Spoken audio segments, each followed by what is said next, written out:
Hello guys, welcome back to your channel journey to success. अब हम कर रहे हैं करंट अफेयर्स। देखो, आज हम करेंगे जून के वीक 1 का part second. Part 1 already uploaded है। जिन्होंने पार्ट 1 नहीं देखा वो पहले पार्ट 1 देखें, उसके बाद पार्ट 2 देखें। देखो, जून के फर्स्ट वीक के जो इंपॉर्टेंट क्वेश्चन हमारे रह गए थे फर्स्ट पार्ट में, वो हम कवर करेंगे सेकेंड पार्ट में। ठीक है। फर्स्ट क्वेश्चन है, इंडिया का फर्स्ट फ्लाइंग टैक्सी का नाम पूछ सकता है एग्जामिनर।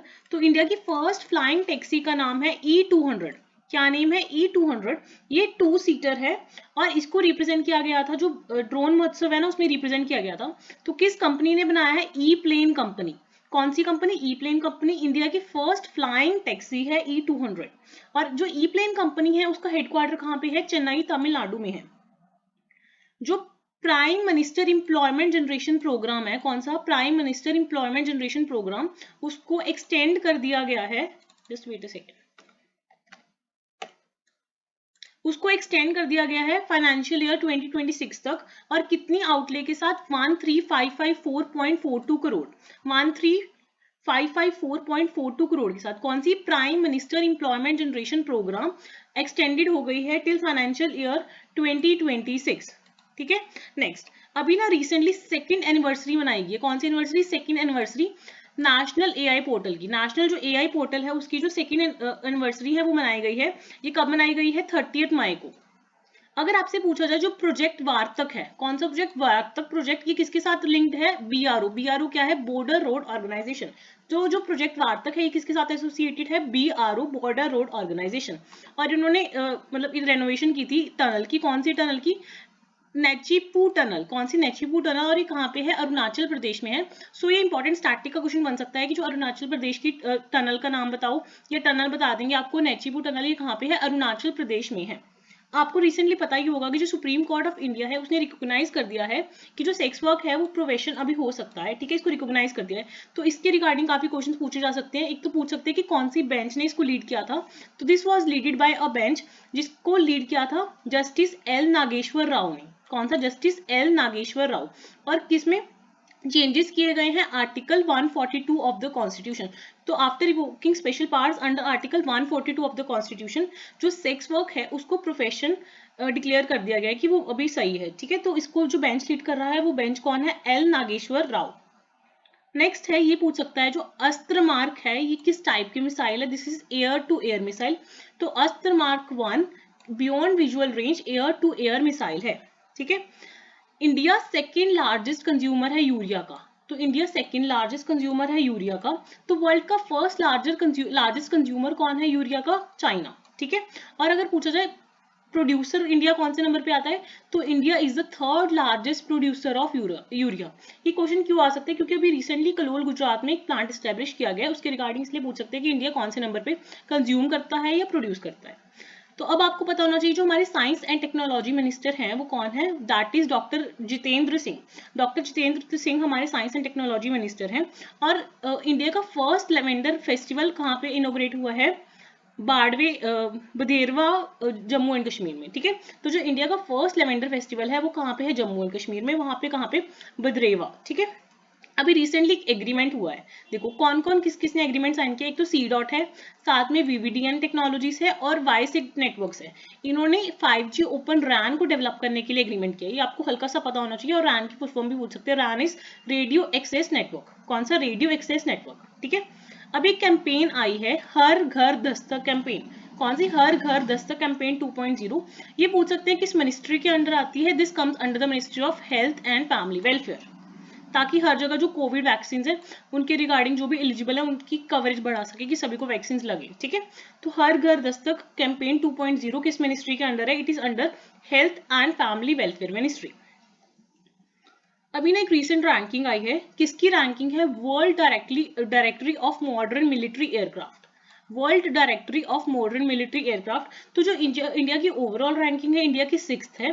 बट अगर हम देखें एयरफोर्स के मामले में इंडिया 3rd नंबर पे है। कि जो इंडिया की एयरफोर्स है वो 3rd नंबर पे स्ट्रॉन्गेस्ट एयरफोर्स के मामले में आई है। तो किसने दी है? World directory of modern military aircraft. Overall बाकी सब में मिला के भी देखें तो 6th है। ग्लोबली अगर सिर्फ एयरफोर्स की बात करें तो 3rd नंबर पे है। तो सबसे स्ट्रॉन्गेस्ट एयरफोर्स किसकी है? सबसे स्ट्रॉन्गेस्ट है यूएसए की, सेकेंड नंबर पे है रशिया की और 3rd नंबर पे है इंडिया की। ठीक है। ये थोड़ा डिफरेंट क्वेश्चन लगा मुझे। लीड आईटी के पहले हम फुल फॉर्म जान लेते हैं। Lead IT is leadership for industry transition, leadership for industry transition, ठीक है। Recently Japan and south Africa ने इसको ज्वाइन किया है ऑफिशियली। अगर इसके टोटल मेंबर्स पूछें, इसमें कंट्रीज में मेंबर्स होती हैं और कंपनीज में मेंबर होती हैं, तो टोटल इसके मेंबर्स हो गए हैं 37। तो रिसेंटली किसने ज्वाइन किया? जापान एंड साउथ अफ्रीका, ठीक है। दिस इज थोड़ा डिफरेंट क्वेश्चन।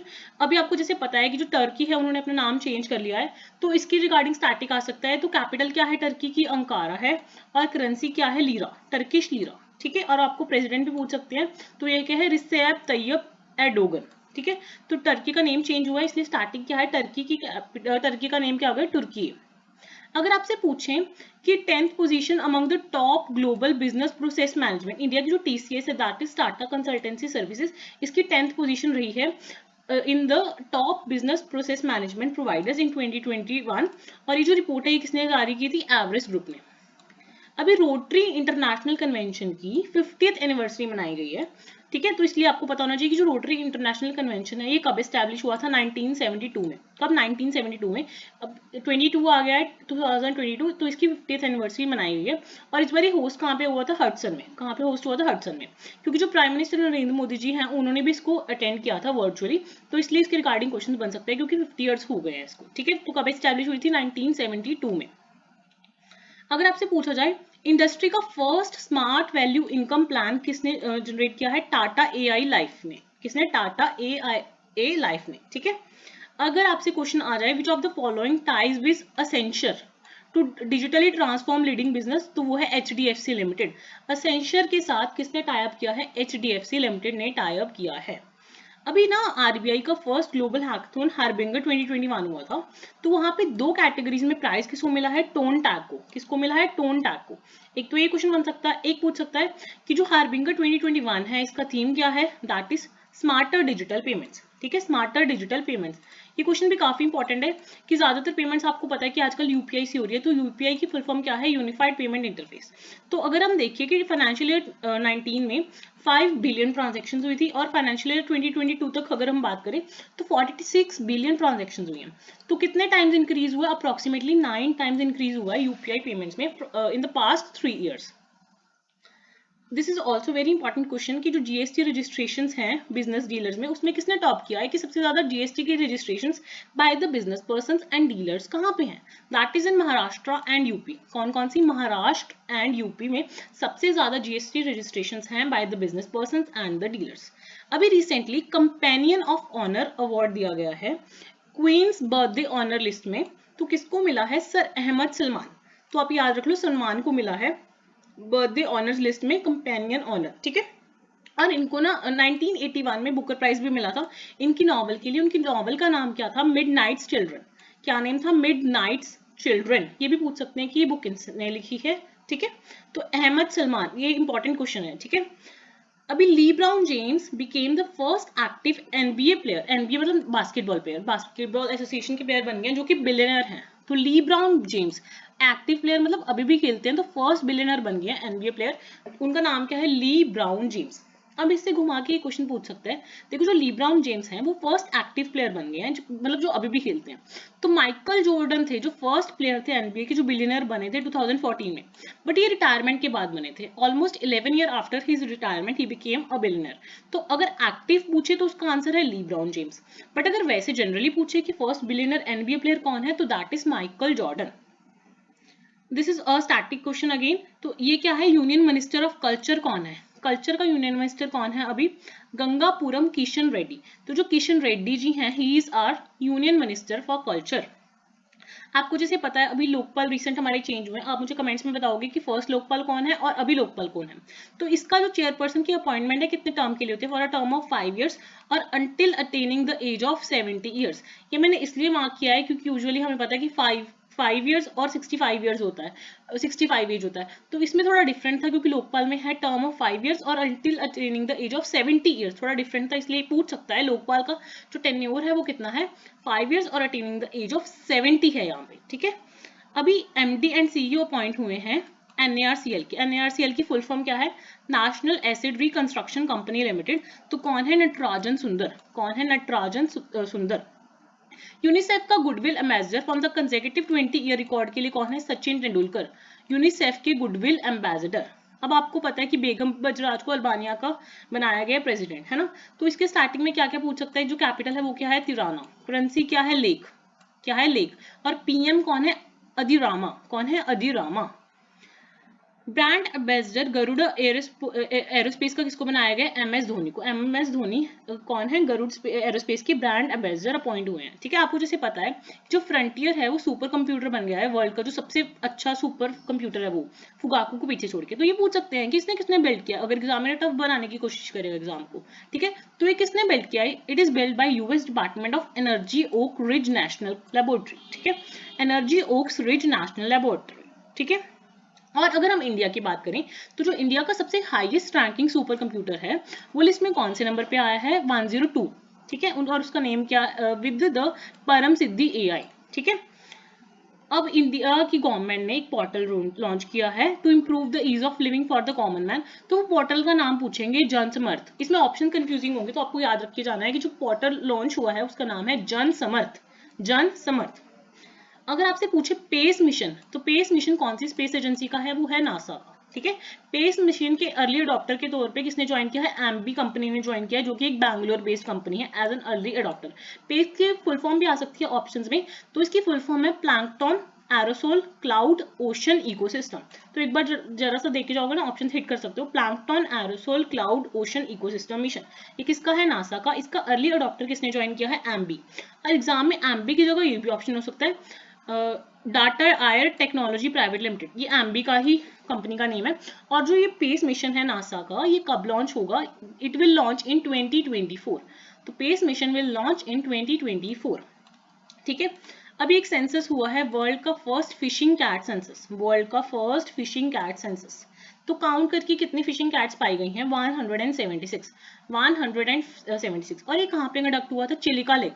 कहाँ पे? चिलिका लेक। ये कहाँ पे है? ओडिशा में है। और इससे अगर स्टैटिक भी कभी बनता है तो क्या बनेगा? एशिया का largest brackish water lagoon and कौन है? चिलिका लेक। या ये भी बन सकता है इंडिया का first wetland of international importance, कौन है? चिलिका लेक, ठीक है। This is very very important, ज्यादातर बच्चे छोड़ के जाएंगे। देखो, नॉर्वे का चेस ब्लिट्स टूर्नामेंट हुआ था, उसका 10th एडिशन था, ठीक है। वो कौन जीता था? वीजली। किसने जीता था? ग्रैंड मास्टर वीजली बार्बोडोसा, ठीक है। और इसमें जो हमारे इंडिया के हैं विश्वनाथ आनंद, वो 4th नंबर पे आए थे। किसको हरा के आए थे? वो हरा के आए थे मैग्नस कार्लसन को, ठीक है। मैग्नस कार्लसन को हरा के 4th पोजीशन पे आए थे। अभी ना रिसेंटली इंटरनेशनल हॉकी फेडरेशन की रैंकिंग आई है, ठीक है। जो मैन की है उसमें इंडिया की जो मेंस टीम है हॉकी की, वो 4th नंबर पे है। कौन से नंबर पे है? इंडिया की जो मेंस हॉकी टीम है that is in 4th position. और टॉप किसने किया है? ऑस्ट्रेलिया ने किया है। सेकेंड नंबर पे बेल्जियम है और थर्ड पे क्या है? नीदरलैंड। तो एबीएन याद रख लो, फर्स्ट पे ऑस्ट्रेलिया, सेकंड पे बेल्जियम और थर्ड पे नीदरलैंड, और फोर्थ पे तो हमारी इंडिया की मेंस टीम ही आ गई हॉकी वाली, ठीक है। अगर हम वुमेन टीम की बात करें तो जो इंडिया की वुमेन हॉकी टीम है that is in 6th position. कौन से रैंक पर है? 6th रैंक पर। तो टॉप किसने किया है? नीदरलैंड्स ने। सेकंड पर है अर्जेंटीना और थर्ड पर है ऑस्ट्रेलिया, और 6th पर क्या है? हमारी इंडियन की वुमेन हॉकी टीम है। दिस इज वेरी इंपॉर्टेंट, ये पक्का आपको किसी ना किसी एग्जाम में पक्का देखने को मिलेगा, क्योंकि this is very different question कि जो फर्स्ट टाइम इंडिया का कभी मेडल आया है इस वर्ल्ड कप में, ये कौन सा वर्ल्ड कप है? इंटरनेशनल कैनोए फेडरेशन का कप है। इसमें किसने लेके आया है? ब्रॉन्ज मेडल लेके आई है। कौन लेके आई है? Prachi Yadav. She is a para athlete और कैनोइस्ट है, ठीक है। और आपसे इनडायरेक्टली पास्ट क्वेश्चन भी पूछ सकता है कि first para canoeist from India to qualify for 2020 Paralympics games में फर्स्ट कैनोइस्ट कौन थी? That is also Prachi Yadav. तो इनके गेम पूछ सकता है, तो प्राची यादव किस गेम के साथ एसोसिएटेड है? She is associated with canoeing, ठीक है। उसके बाद इंडिया होस्ट करेगा मेंस हॉकी वर्ल्ड कप, ठीक है, 2023। कौन सा एडिशन? 15th addition. अभी रिसेंटली आपको अगर पता हो 11th एडिशन हुआ था हॉकी का, तो उसमें इंडिया का कौन सा मेडल आया था? मैंने आपको बताया था, लास्ट क्लास में बताया था, उसमें इंडिया का आया था ब्रॉन्ज मेडल। अभी आपको पता है कि जो पंडित भजन सपोरी हैं इनकी डेथ हो गई है, तो ये इनको पूछ सकते हैं कि सेंट ऑफ संतूर किसको कहा जाता है या किंग ऑफ स्ट्रेंग्स किसको कहा जाता है? तो बोला जाता है पंडित भजन सपोरी को। और ये किस वाद के साथ एसोसिएटेड है? He is associated with santoor. तो ये संतूर प्लेयर है और इनको पद्मश्री अवार्ड दिया गया था 2004 में। कौन से ईयर में? 2004 में। दिस इज ऑल्सो इंपॉर्टेंट कि जो ministry of personnel public grievances या पेंशन मंत्री कौन है, डॉक्टर जितेंद्र सिंह, ये एक और मंत्री है, वो आप मुझे कमेंट्स में बताना, ठीक है। नेक्स्ट है वर्ल्ड डाइजेस्टिव हेल्थ डे, ये कब मनाया जाता है, 29 मई को मनाया जाता है। इस बार की थीम क्या है, colorectal cancer prevention getting back on track, ठीक है। और ये डे एसोसिएटेड है विद वर्ल्ड गैस्ट्रोएंट्रोलॉजी ऑर्गेनाइजेशन के साथ, और इसका हेडक्वार्टर कहाँ पे है, विनकंसन यूएसए में, ठीक है। This is also very important, देखो ये मार्क कर लो, international Everest day. International Everest day कब मनाते हैं हम, 29 मई को हम मनाते हैं इंटरनेशनल एवरेस्ट डे। क्यों मनाते हैं, क्योंकि जो 29 मई है 1953, इसमें दो बंदे हैं जो एवरेस्ट पे पहली बार चढ़े थे, उनका नाम क्या था, एडमंड हिलेरी। क्या नेम था, एडमंड हिलेरी, और ये कहाँ के हैं, न्यूजीलैंड के हैं। और सेकंड पर्सन कौन था, टेंजिंग नॉर्गे, ये कहाँ के हैं, नेपाल के। तो ये फर्स्ट टाइम माउंट एवरेस्ट पर चढ़े थे। और आपसे ये भी पूछ सकता है कि नेपाली नेम क्या है माउंट एवरेस्ट का, दैट इज सागर माथा। क्या है, सागर माथा, ठीक है। नेक्स्ट है ग्लोबल डे ऑफ पेरेंट्स कब मनाते हैं, जून 1 को, और इसकी थीम क्या था, appreciate all parents through out the world, ठीक है। और इंटरनेशनल सेक्स वर्कर्स डे कब मनाते हैं, 2 जून को मनाते हैं। वर्ल्ड बाइसाइकिल्स डे कब मनाते हैं, 3 जून को। आज से याद कर लो क्या कि जो साइकिल है, जब आप बचपन में चलाते थे उसमें 3 टायर होते थे, वो साइकिल नहीं होती छोटी सी, तो इसलिए याद रख लो 3 जून वर्ल्ड बाइसाइकिल डे, ठीक है। International day of innocent children victims of aggression कब मनाते हैं, 4 को, ठीक है। ये थोड़े इंपॉर्टेंट हैं, इसमें से काफी क्वेश्चन बनते हैं। तो international day of innocent children victims of aggression कब है, जून 4। इसकी मल्टीपल रिविजन करोगे तभी डेज याद होंगे, इसका कोई शॉर्टकट नहीं है क्योंकि बहुत ज्यादा कंफ्यूजन हो जाएगा। तो देखो सेक्स वर्कर्स डे 2 जून को, बाइसाइकिल्स डे 3 जून को, international day of innocent children victims of aggression 4 जून को, ठीक है। International day for the fight against illegal fishing, तो वो है 5 को। तो 5 मछलियां हैं समुद्र में, 5 फिशेज है, तो 5 जून, ठीक है। वर्ल्ड पेस्ट डे कब मनाते हैं, 6 जून, और रशियन लैंग्वेज डे 6 जून। दोबारा रिवाइज करते हैं, देखो फटाफट। अप्रिशिएट करेंगे पेरेंट्स को 1 को, इंटरनेशनल सेक्स वर्कर्स डे 2 को, बाइसाइकिल डे 3 को, इनोसेंट चिल्ड्रन एग्रेशन वाला है 4 को, फाइट फॉर इलीगल फिशिंग 5 को, पेस्ट डे 6 को, रशियन लैंग्वेज डे 6 जून को, ठीक है। Which state is top in sugar production, sugar production में टॉप पे कौन है, दैट इज महाराष्ट्र, ठीक है। अभी कर्नाटका की चीफ सेक्रेटरी अपॉइंट हुए हैं 39 नंबर की, उनका नाम क्या है, वंदिता शर्मा, वंदिता शर्मा। अगर आपसे पूछे निगा प्रोजेक्ट कहाँ पे अभी हुआ है स्टार्ट, गुड़गांव हरियाणा में। This is very important, dash science MOU to acquire Ford India. Ford India का जो सनंद प्लांट है उसको किसने एक्वायर किया है, टाटा मोटर्स ने। तो ये क्वेश्चन बन सकता है। और स्टेट आइकन किसको बनाया गया है, एनसीटी। एनसीटी क्या है आप मुझे कमेंट्स में बताना। दिल्ली का जो स्टेट आइकन है वो किसको बनाया गया है, एनसीटी क्या है, नेशनल कैपिटल जो टेरिटरी है उसका जो स्टेट आइकन है वो बनाया गया है क्रिकेटर यश धूल को। किसको, यश धूल क्रिकेटर को, ठीक है। ये बहुत इंपॉर्टेंट क्वेश्चन है, this is very important. Again अगर आपसे पूछे 14400, अगर आपको करप्शन फाइल करने आप इस नंबर पे कॉल कर सकते हो। तो एक स्टेट ने ये इनिशिएटिव स्टार्ट किया, दैट इज आंध्र प्रदेश। आपसे नंबर भी पूछ सकते हैं कि आंध्र प्रदेश ने कौन सा नंबर लॉन्च किया फॉर फाइल करप्शन को फाइल करने के लिए, दैट इज 14400। या पूछ सकते हैं 1440 किस स्टेट का नंबर है, that is Andhra Pradesh to file corruption. ये बहुत ज्यादा इंपॉर्टेंट है। स्टेट बटरफ्लाई ऑफ सिक्किम, क्या नाम है इसका, ब्लू ड्यूक, ठीक है। ब्लू ड्यूक को नेम किया गया है state butterfly for the Sikkim. और इसके लिए ना पोल हुआ था, ठीक है, ऑनलाइन। तो सेकंड नंबर पे आया था कृष्णा पीकॉक। तो फर्स्ट नंबर पे ब्लू ड्यूक आ गई, सेकंड पे आ गई कृष्णा ड्यूक। तो कृष्णा पीकॉक, तो ब्लू ड्यूक को फर्स्ट पे आने के कारण सिलेक्ट कर लिया गया state butterfly of the Sikkim, ठीक है। तो ये भी पूछ सकते हैं कि ब्लू ड्यूक का किसके साथ पोल में सेकंड नंबर पे आई थी, ठीक है। उसके बाद है अभी रिसेंटली राजस्थान ने स्टार्ट किया है राजीव गांधी खेल रत्न अवार्ड देना। किसने स्टार्ट किया है, राजस्थान के सीएम अशोक गहलोत जी ने। क्योंकि पहले क्या था कि देखो मेजर ध्यानचंद अवार्ड होते थे, तो उसका नाम अभी चेंज कर दिया ना, पहले उसका नाम राजीव गांधी खेल रत्न अवार्ड होता था, उसका नेम चेंज करके क्या कर दिया गया, मेजर ध्यानचंद खेल रत्न अवार्ड कर दिया गया। तो राजस्थान ने सोचा कि हम अपने जो स्पोर्ट आइकन है उनको नाम दे देते हैं राजीव गांधी खेल रत्न अवार्ड। तो उन्होंने ये नाम स्टार्ट कर दिया, ठीक है। आई होप आपको आज की क्लास अच्छी लगी होगी। प्लीज अपने कमेंट्स मुझे कमेंट सेक्शन में बता देना। मिलते हैं नेक्स्ट क्लास में। Don't forget to like, share and subscribe.